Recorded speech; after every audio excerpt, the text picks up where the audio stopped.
우리 고린도후서 7장 10절 저와 여러분이 한 목소리로 두 번 선포합니다. 하나님의 뜻대로 하는 근심은 후회할 것이 없는 구원에 이르게 하는 회개를 이루는 것이요 세상 근심은 사망을 이루는 것이니라. 하나님의 뜻대로 하는 근심은 후회할 것이 없는 구원에 이르게 하는 회개를 이루는 것이요 세상 근심은 사망을 이루는 것이니라. 아멘. 우리 지난달 부활절 이후부터 이제 다음 달 6월 8일까지는 성령 강림 주간입니다. 6월 8일이 성령 강림 오순절인데 그날을 우리가 사모하면서 성령에 대해서 지속적으로 주일날마다 시리즈로 살펴보겠습니다. 지난 시간에는 말씀과 성령에 대해서 나눴고요. 오늘은 성령과 회개에 대해서 나누겠습니다.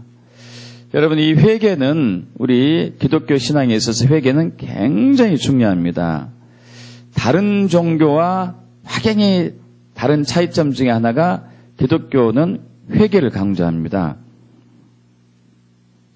회개가 없는 구원이 없죠. 예수님과 세례 요한이 맨 처음 선포한 말씀이 회개하라, 천국이 가까이 왔느니라. 그래서 회개와 천국은 직결되는 것을 우리가 볼 수 있는 것이죠. 회개가 없는 구원은 있을 수가 없습니다. 거룩한 하나님은 죄를 끔찍이도 싫어하십니다.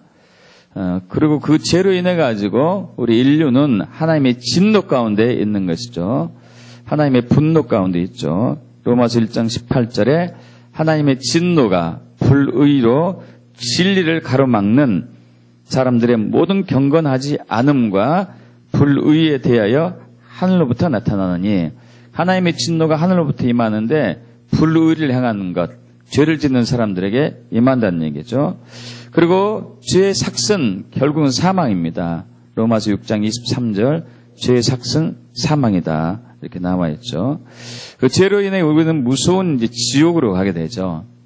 제가 한 10년 전에 미국에 그때 방문했었을 때요. 그때 어느 교회에서 이 유초등 아이들이 집단으로 천국을, 지옥을 경험하는 것을 이제 듣게 됐어요. 근데 10살 먹은 9살인가 10살은 기억은 안 나는데 그 남자아이가 지옥을 봤습니다. 갑자기 자기 눈에 앞에서 뭔가 시커먼 게 이렇게 보이더니 그것이 열리더래요. 열리는데 그 안에 어마어마한 그 불구덩이, 어마어마한 불들이 이렇게 타오르면서 그 사람들이, 여러분 그 후라이팬에 소금 튀기면 툭툭 튀기잖아요. 막 뜨거워가지고 이런 것을 이제 목도하고 그 소년이 한 달을 막 회개하면서 기도했다고 그게 그 간증을 듣게 되는데요. 여러분 이 죄의 삭은 사망이죠. 그런데 이 죄를 지은 인간을 하나님은 너무도 사랑하십니다. 너무도 사랑하셔가지고 그 죄에서 자유함을 얻고 하나님의 나라에 들기를 원하시죠.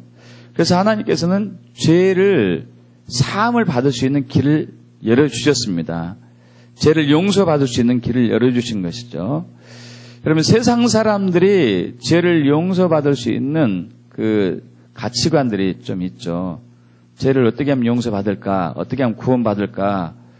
이것은 대부분들 이제 착한 일을 많이 한다든가, 어려운 사람 돕는다든지, 자선단체 돈을 기부한다든지, 혹은 고행, 수행을 한다든지, 아까 뭐 얘기한 명상을 한다든지, 또는 종교적인 행위를 한다든지, 뭐 이런 여러 가지 의식을 통해서 구원을 받으려고 하는데요.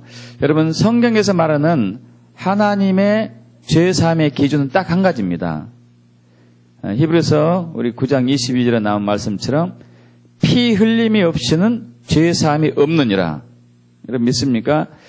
자, 선포해 한번 우리 말씀 같이 해보시죠. 피 흘림이 없이는 죄사함이 없느니라. 여러분 죄는 핏값을 지불해야 됩니다. 죽음이 아니면은 그것을 지불할 죄를 사함을 받을 수 있는 길이 없다는 얘기죠. 그래서 그렇다면 우리가 이제 죽어버리면은 결국 이제 하나님 나라에 들어가지 못하고 구원을 받지 못하고 이렇게 되는 것이죠. 그래서 하나님께서는 인간의 죄를 대신 속함을 받을 수 있는 대속물을 구약 시대에는 희생동물로 이제 하라고 하셨습니다. 소나 양, 염소, 흠없는 것들을 죽여가지고 피를 뿌리고 그것을 번제단에 태워서 그 죗값을 치르게 하는 것이죠. 그래서 그들이 구원받게 했고요.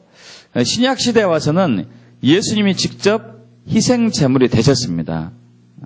희생제물이 되셔가지고 우리의 모든 죄를 용서하고 구원받아 천국에 들어가게 하셨습니다. 믿습니까? 그래서 예수님이 오시기 전까지는 수많은 희생동물들이 해마다 어마어마하게 죽임을 당하고 드려졌습니다. 그런데 문제가 생겼어요. 어떤 문제가 생겼냐면은 수많은 희생동물들을 죽여서 피를 뿌리고 번제단에 태우는 이러한 의식 속에 사실 하나님이 원하는 것은 참 회개였거든요. 진정한 회개였거든요. 이 회개의 그 제사 속에 들어있는 이 본질, 이 회개는 없어지고 의식만 남고 형식만 남게 되었습니다. 그래서 하나님은 이러한 것들을 굉장히 싫어하셨습니다. 우리 이사야 1장 10절에서 15절까지 제가 자주 드리는 말씀 중에 한 부분인데 너희 소돔의 관원들아 하나님의 말씀을 들을지어다 고모라의 백성아 우리 하나님의 법에 귀를 기울일지어다 이렇게 얘기하면서 너희의 무수한 재물 희생동물이 내게 무엇이 유익하겠냐 너희의 숫 양의 번제 태우는 것 살찐 짐승 이런 것들 추송하지 이것을 나는 기뻐하지 않는다. 잠깐만요. 기뻐하지 않는다. 이렇게 또 얘기하죠. 너희가 내게 보이러 오는데 누가 이것을 너희에게 유혹했느냐. 내 마당만 밟을 뿐이다. 헛된 재물 가져오지 말라. 분향하는 건 나는 너무 싫어한다. 그리고 월삭과 대회로 모이는 거 안식일날 모이는 것도 나는 역겹다. 또 기도하는 것도 나는 싫다. 이렇게 이제 얘기하고 있죠. 왜냐하면은 이사야 1장 15절에 너희 손에 피가 가득하기 때문에 계속 반복되는 죄는 지으면서 계속 희생동물을 바치고 그게 진정한 회개는 없는 이러한 제사는 나는 너무 싫다. 여러분 그런데 이러한 문제는 신약시대인 지금도 마찬가지입니다. 여러분 예수님께서 십자가에서 피 흘림을 당하시고 죽으시고 하신 목적은 결국은 인류의 죄를 용서하기 위함입니다. 죄를 사하기 위함입니다. 믿습니까?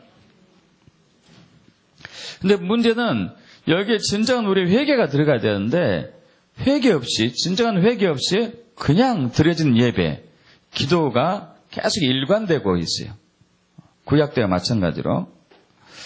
물론 우리는 죄에 대해서 지나치게 민감해가지고 죄책감에 빠져서는 안 될 것입니다. 그러나 죄에 대해서 안일하게 대처하거나 또한 경홀히 얘기해서는 안 되는 것이죠. 아까도 말씀드렸다시피 여러분 거룩하신 하나님은 죄가 전혀 없으시기 하나님은 죄를 끔찍이도 싫어합니다. 그리고 우리가 하나님의 은혜를 받음에 있어서 죄가 하나님과 우리 사이를 가로막기 때문에 은혜를 받는 것이 거부되는 것이죠. 여러분 하나님은 저와 여러분에게 큰 은혜를 주기를 항상 원하십니다. 믿습니까? 자기 아들을 아끼지 아니하시고 내어주시니까 이 모든 것을 너희에게 선물로 은사로 주지 않겠느냐? 그런데 그 모든 것이 우리에게 은사로 선물로 오는 것이 가로막혀지는 것은 죄 때문에 그러거든요. 우리 이사야 59장 1절 이하죠.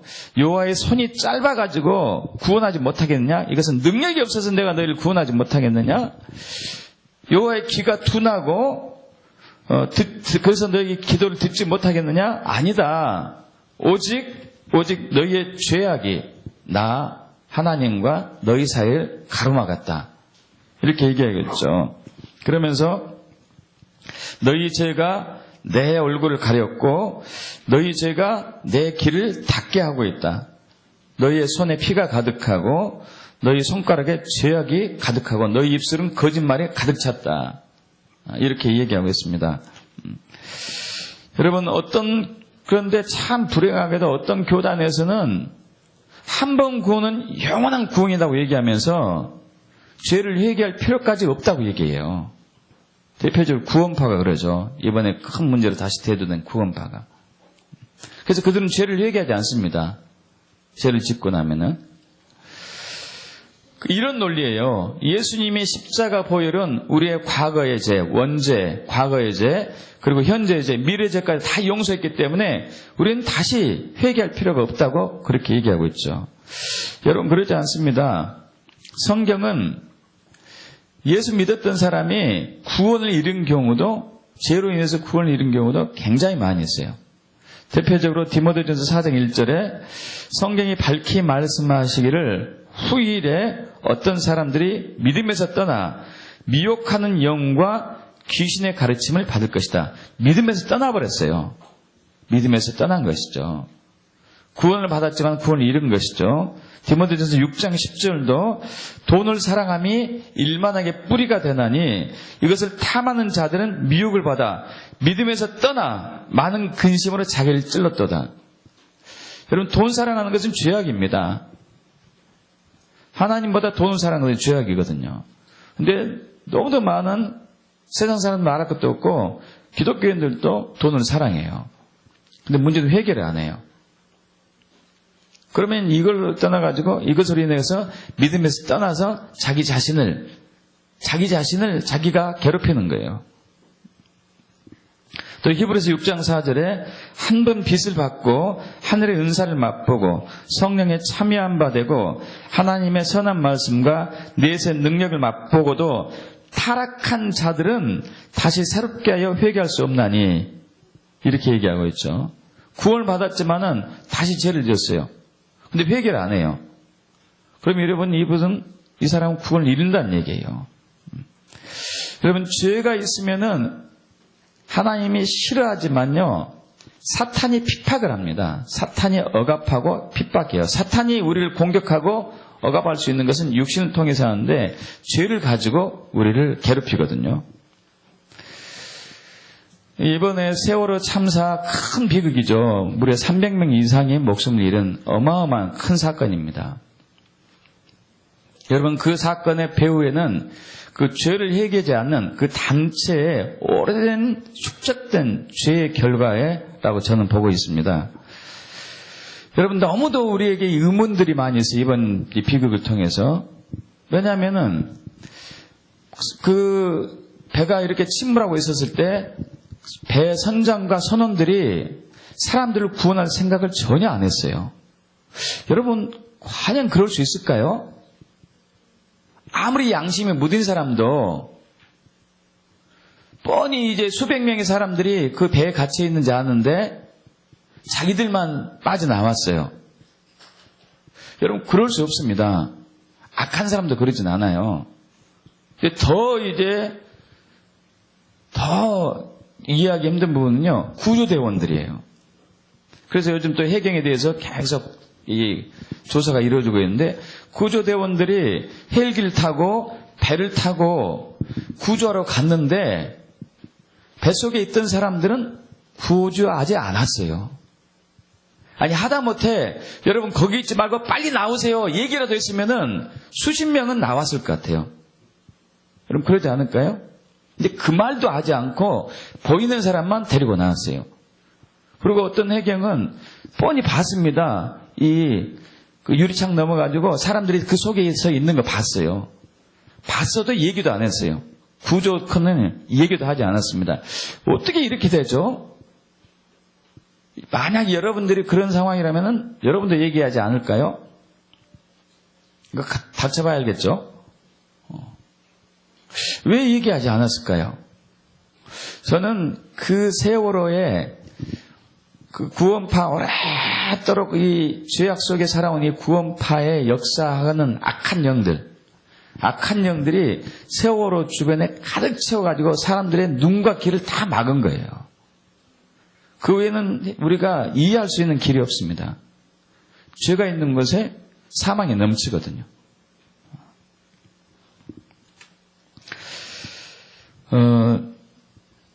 오래전에 이제 제가 어느 권사님으로부터 들었던 얘기인데요. 그 권사님은 참 깨어있는 권사님입니다. 늘 자기의 죄를 이제 점검하고 십자가에 넣고 제사함 받고 항상 거룩함을 유지하고 있는 분인데 이분이 병에 걸렸어요. 큰 병에 걸려가지고 수술을 받게 되었습니다. 그래서 큰 병원, 종합병원 가서 수술을 받게 되는데 수술실에 보니까 베드가 2개 있더래요, 베드가. 그래서 이제 수술실로 들어가는데 의사가 자기를 이제 왼쪽 베드에 놓는 거예요. 근데 딱 그 전에 기도하는데 왼쪽 베드 위에 시커먼 뭔가가 있는 것이 느껴졌어요. 뭔가가 있는 것이. 그래가지고 간호사들이 자기를 그쪽으로 옮기려고 하는데 얘기했습니다. 나를 저쪽으로 해달라고. 오른쪽의 베드는 굉장히 밝은 빛이 나더래요. 오른쪽의 베드는. 그래서 나를 저쪽으로 하지 말고 이쪽으로 가게 해달라고. 그래서 이쪽에서 수술을 받았어요. 수술 끝나고 이분이 이제 회복실로 와서 다시 이제 병실로 입원했습니다. 그때 간호사들이 이분한테 물었어요. 왜 그 베드를 왼쪽 베드를 안 하고 오른쪽 베드를 해달라고 그랬습니까? 그랬더니 이분 한 얘기가, 권사님 한 얘기가, 나는 항상 하나님께 좀 예민하고 이제 기도하는 편인데 왼쪽 베드에 악한 느낌이 왔습니다. 저는 거기서 수술받기 싫었습니다. 그래서 저는 오른쪽에서 받았습니다. 그랬더니 이 간호사 한 얘기가 저희도 그것이 의문이다 이거예요. 왼쪽에서 중환자들이 수술받은 사람들은 많이 죽어갔다 이거예요. 오른쪽에서 수술받은 사람은 많이 살아났고. 바로 의문이 이제 풀렸다 이거예요. 간호사들이. 그걸 의문을 계속 갖고 있었던 거예요. 왜 이상하다. 왜 여기서는 이상하게 사람들이 완치가 안 되고 죽어가는 경우가 많고 이쪽에서는 완치가 되고 회복된 경우가 많은가. 여러분, 악한 영은 역사하고 있습니다. 죄가 있는 곳에 역사하고 있어요. 그래서 우리의 모든 삶의 영역에서 예를 들면은 이제 뭐 사업하는 사람들, 또 직장생활하는 사람들 마찬가지고요. 가정에서 부부간의 관계를 깨트리고 부모 자녀 간의 관계도 깨트리고 재정의 빈곤과 가난을 주고 건강에 어려움을 주고 형통하는 것을 가로막고 성공을 못하게 만들고 또 여러 가지 영적인 억압을 주는 것이죠. 여러분 제가 고등학교 때 존경했던 한 분 중에 하나가 존 F 케네디예요. 여러분 존 F 케네디 대통령 아십니까? 미국의 44대 대통령. 여러분 존 F 케네디 대통령이 1963년에 대통령이 당선돼 가지고 딱 2년간 대통령을 재임을 역할을 했습니다. 왜냐하면 암살당해서 죽었죠. 단 2년간만 대통령직을 했어도 이분은 미국의 전 세계 대통령의 아주 훌륭한 분 속에 들어가요. 아브라함 링컨이나 초대 대통령 조지 워싱턴 못지않은 아주 훌륭한 대통령이 들어갑니다. 저는 그래서 개인적으로 이분을 굉장히 존경했는데 예수 믿고 나서 나중에 이분의 그 영적인 상태를 알게 됐어요. 이분이 이제 카톨릭 집안 출신이거든요. 카톨릭 집안 출신으로 굉장히 명석하고 케네디가가 굉장히 명석합니다. 똑똑한 가문이에요. 그래서 젊은 나이에 40대에 대통령이 됐으니까요. 근데 문제는 이분의 삶에 죄에서 굉장히 둔한 분이에요. 그래서 대통령 재임 시대 때 그 전에도 그랬는지 잘 모르겠지만은 자기 본부인 놔두고 이제 여러 여자들과 이제 부적절한 관계도 맺기도 하고요. 심지어 제일 큰 악 중에 하나가요. 이분이 그 전에 미국의 공교육, 국공립 교육 학교에서는 항상 예배가 있었어요, 예배. 근데 이 테드 케네디 대통령이 예배를 없었습니다. 그때부터 미국이 급속도로 타락해요. 급속도로. 여러분, 그런데 너무 신기한 게 이 케네디가의 사람들이 그 훌륭한 가문에 있는 사람들이 지금 남은 사람이 별로 없어요. 너무 신기해요. 케네디도 자녀를 셋인가 넷인가 뒀거든요. 여러분, 큰딸이 태어난 후에 죽습니다.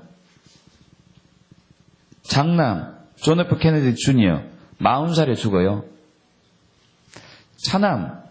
차남도 태어난 후에 죽고, 딸 하나만 지금 남아있는 상태고요. 존 F 케네디 형은 30살 초반에 죽어요. 그리고 또 형의 아들, 조카죠. 미국 군에 이제 대위로서 잘 근무하다가 2차 대전 때 전사하고 말죠. 또 존 F 케네디 여동생들이 있습니다.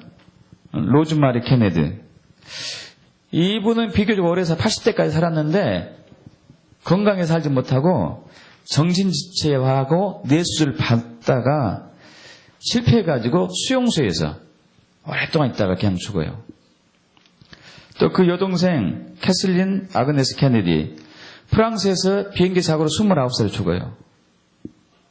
그 이 남동생도 똑똑했습니다. 로버트 프랜시스 케네디, 미국 법무부 장관 됐어요. 미국 상원의원도 됐고. 여러분, 그런데 로스앤젤레스에서 44살에 암살당해요. 여러분, 죄가 있는 곳에 사망이 있어요. 악이 있는 곳에 억압이 따르고. 여러분, 죄에서 자유하게 축복합니다. 죄에서 자유하게 축복합니다. 이 죄로 인해서 사탄 마귀가 우리가 모든 삶의 영역에서 우리를 괴롭히고 핍박하고 있거든요. 공부한 아이들은 이 정신에 집중이 안 되게 만들어요. 집중력을 잃게. 공부를 못하게 만들고. 여러분, 이 죄에서 자유할 수 있는 유일한 게는 피입니다. 피예요. 구약 때는 희생동물의 피였고 신약 때는 예수님의 피. 믿습니까? 예수님의 피. 근데 문제는 우리가 예수의 피를 힘입고 주님 앞에 나아가서 제사 예배를 하고 기도하는 데 있어서 우리에게 진정한 회개가 있지 않다는 거예요. 참 회개가 있지 않아요. 이것이 저와 여러분의 이제 이 시대의 그리스도인들의 문제인 것이죠.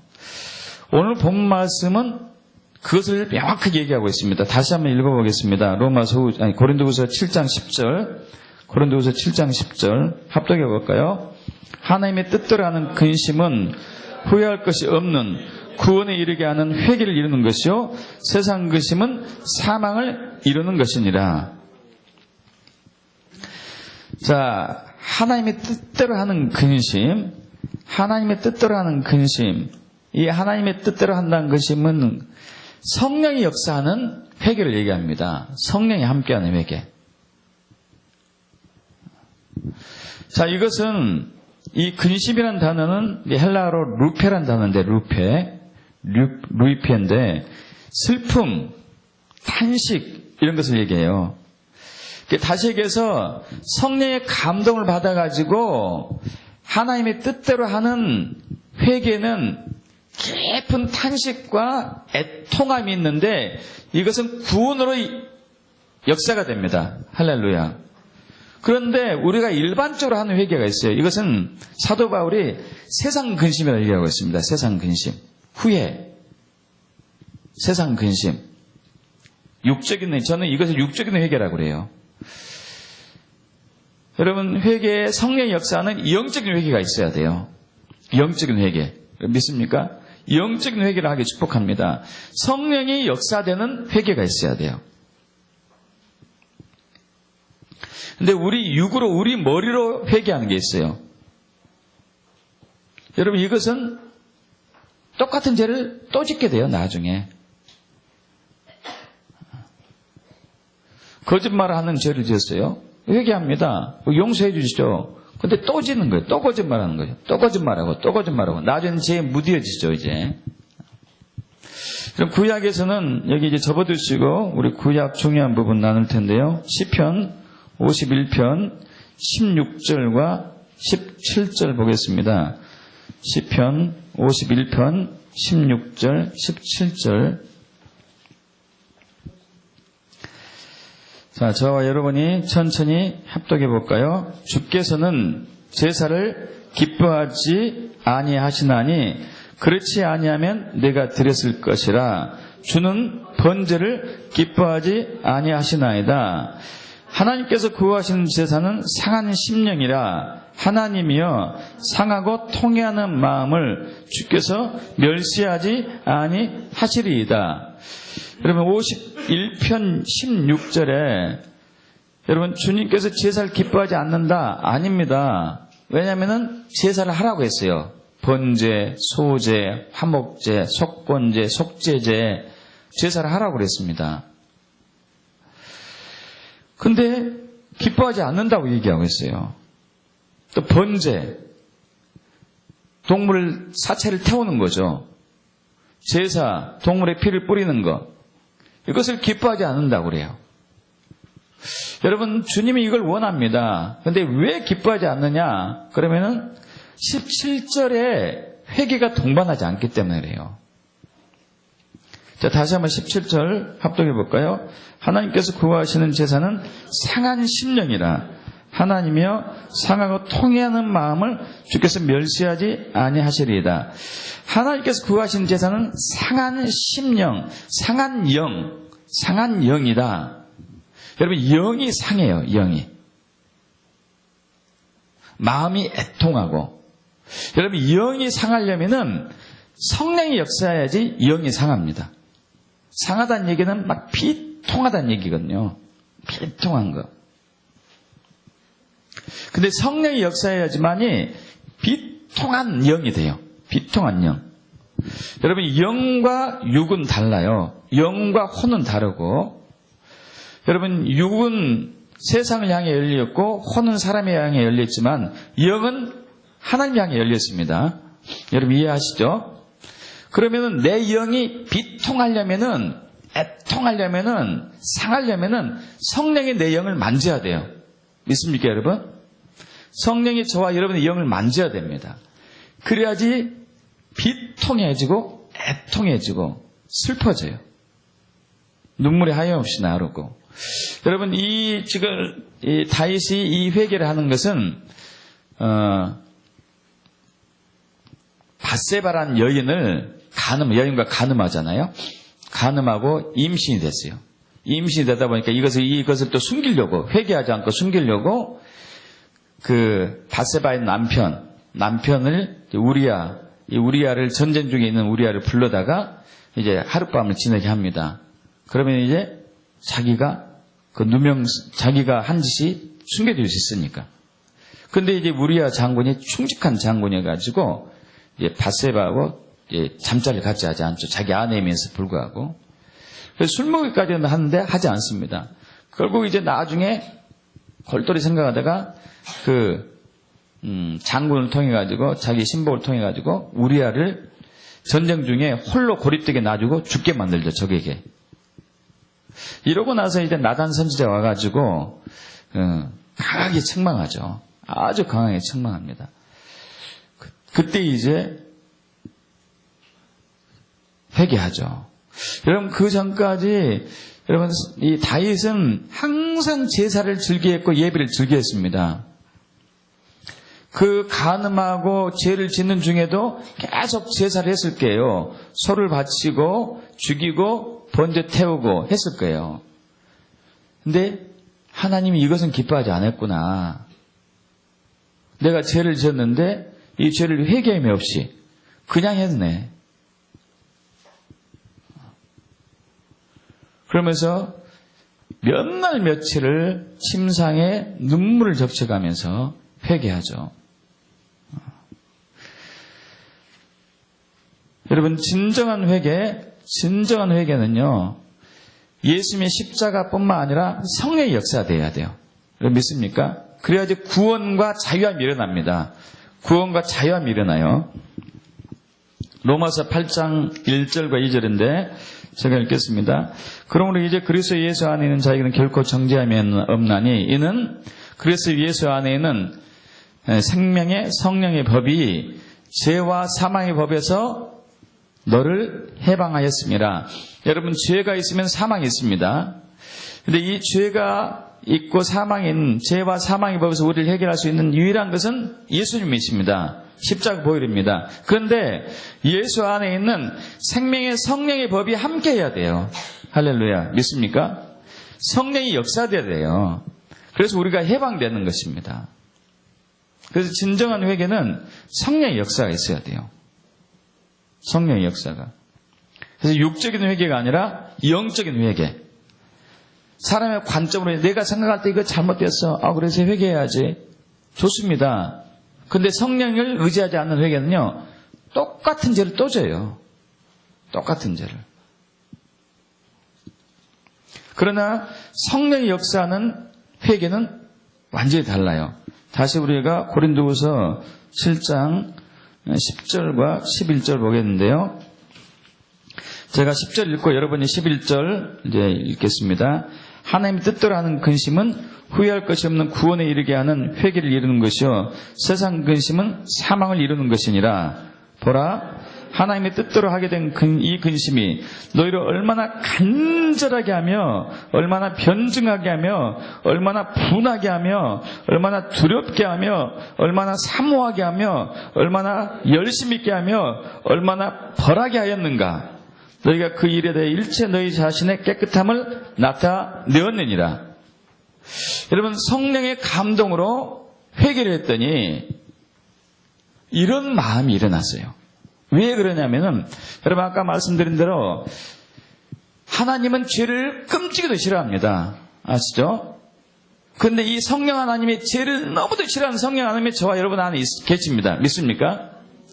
그런데 이 성령 하나님이 우리가 지은 죄를 너무 싫어해가지고 우리 영의 애통함을 줘서 회개하게 했어요.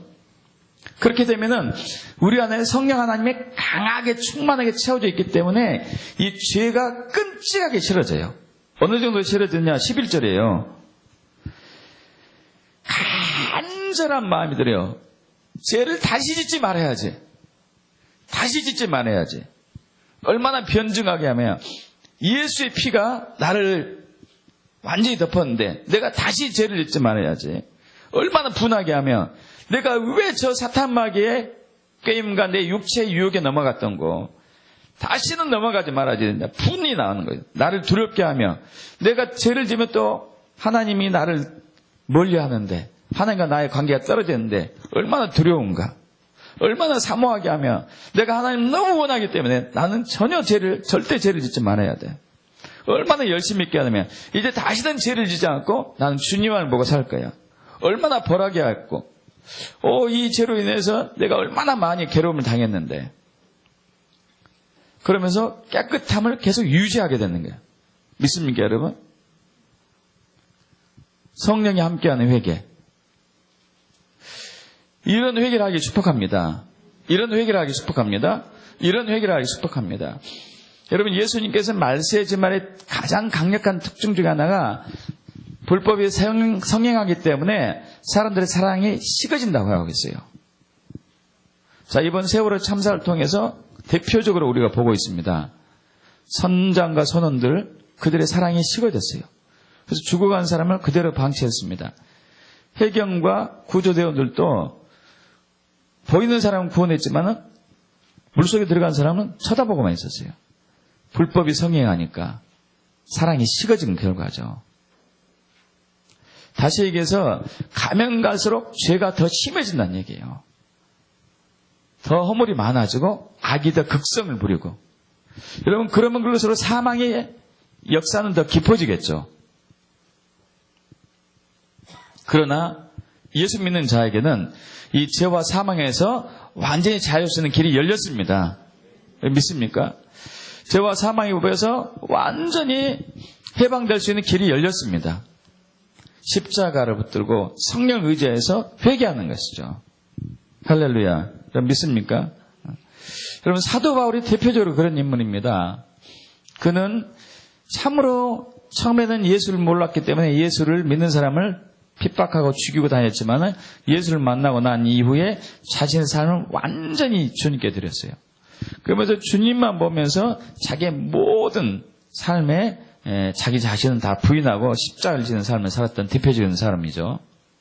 여러분, 그런데 그가 디모데전서 1장 15절에 이런 고백을 합니다. 너무도 잘 아시는 말씀이죠. 미쁘다. 모든 사람이 받을 만한 이 말이 하면서 그리스도께서 죄인을 구원하시려고 세상에 임하셨도다 하였도다. 그러면서 죄인 중에 내가 괴수다. 여러분, 사도 바울처럼 죄를 짓지 않으려고 정말 열심히 했던 분은 역사상 찾아보기 힘들 거예요. 이 디모데전서를 쓰게 된 것은 노년이거든요. 사도 바울이 그 사역의 말기. 이제 얼마 후면은 그는 이제 붙잡혀가지고 이제 처형을 당하게 되는 그 사역의 말기에 이 글을 썼는데, 여러분, 그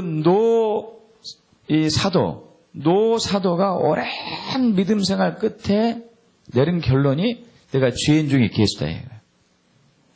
원래 저도 목회를 하고 있습니다만, 목회자들이 오랜 경륜 끝에, 오랜 연륜 끝에, 오랜 수고 끝에 마지막에 내린 결론들은 무엇일까요? 대체적으로 자기의 일생 동안의 업적들을 많이 기억하고 그 책을 쓰지 않나 그래요.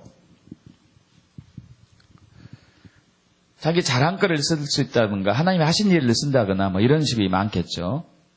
그런데 이 사도 바울은 내가 죄인 중에 괴수다 얘기해요. 그것은 성령이 비추신 결과입니다. 믿습니까? 성령이 자기를 비추니까 내 죄가 너무 크다. 그러나 미쁘다. 이 말이야. 예수께서 죄인을 구원하시려고 세상에 임하셨도다. 이것은 너무 아름답다는 것이죠. 할렐루야. 믿습니까, 여러분? 할렐루야. 내가 이렇게 흉악한 죄인임에도 불구하고 예수님이 나의 모든 죄를 지고 십자가로 가셨다. 그래서 나는 이를 믿고 회개함으로써 나는 구원을 받았다. 할렐루야. 믿습니까? 여러분, 아까 말씀드린 것처럼 갈수록 불법이 성행하고 있습니다. 죄가 많아지고 있어요. 악이 막 어마어마하게 쌓이고 있습니다. 거기에서 우리가 오염되지 않는다는 보장은 없어요. 매 주고받는 말들, 듣는 말들, 보는 것들이 다 더러운 것뿐이잖아요.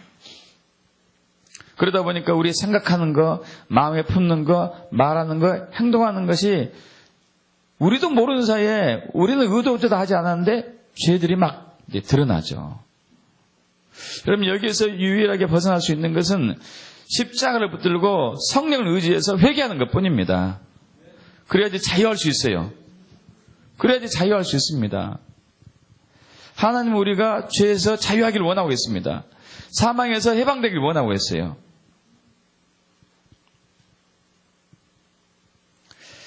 우리 철저하게 죄를 회개한 자료로 갑시다. 마태복음 5장 8절 산당팔복 중에 6번째 복인데요. 마음이 청결한 자는 복이 있나니 저희가 하나님을 볼 것이며. 할렐루야. 하나님을 본다는 얘기는 하나님과 친밀함으로 들어가고 하나님과 함께한다는 얘기거든요. 그것은 마음을 청결한 사람, 마음이 청결한 사람. 성령의 조명으로 죄에 대해서 비추심을 받고 성령의 감동을 받아서 애통하는 자. 그 사람이 위로받을 거 믿습니다. 애통하는 자는 복이 있나니 저희가 위로를 받을 것이며. 할렐루야. 더 이상 우리는 형식적으로는 해결하지 맙시다. 그냥 머리로만 그냥 반복적으로 이렇게 중언부언한 회개를 하지 맙시다. 이것은 근심이에요. 근심. 후회하는 것이고. 그러나 하나님의 뜻대로 하는 근심, 이것은 영적인 회개. 이 회개는 깊은 탄식이 나와요. 그래서 죄를 끔찍이도 싫어해요. 쳐다보기도 싫어하고 구역질이 나요. 구역질이.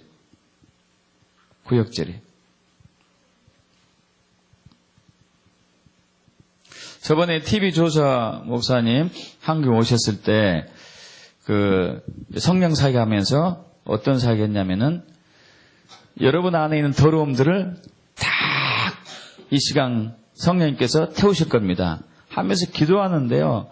거기는 많은 목회자들, 평신들도 있었지만은 앞다투어 나와가지고 앞에서 토해냈어요. 저와 함께 있는 오염된 더러운 것들.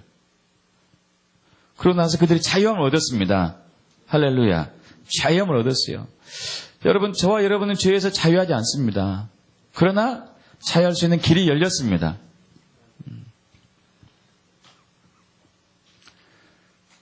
우리는 죄를 짓지 않을 수 없어요. 육신이 있기 때문에. 그러나 그 죄에서 자유함을 얻을 수 있는 길이 있습니다. 그럼 철저한 회개가 필요해요. 성령의 도우심을 받는 그런 회개를 통해서 자유함을 얻게 축복합니다. 그 깨끗한 심령 가운데 성령이 임할 것이에요. 성령이 부어질 것입니다. 우리 다음 달 6월 8일 날 성령 세례 오순절 강림인데 오순절이고 성령 강림절인데 이것을 준비하는 과정 속에서 우리가 깨끗한 심령이 돼야 돼요. 십자가를 붙들고 성령의 조명으로 회개함으로써 그때 성령이 부어질 것을 믿습니다. 그렇게 되게 축복합니다.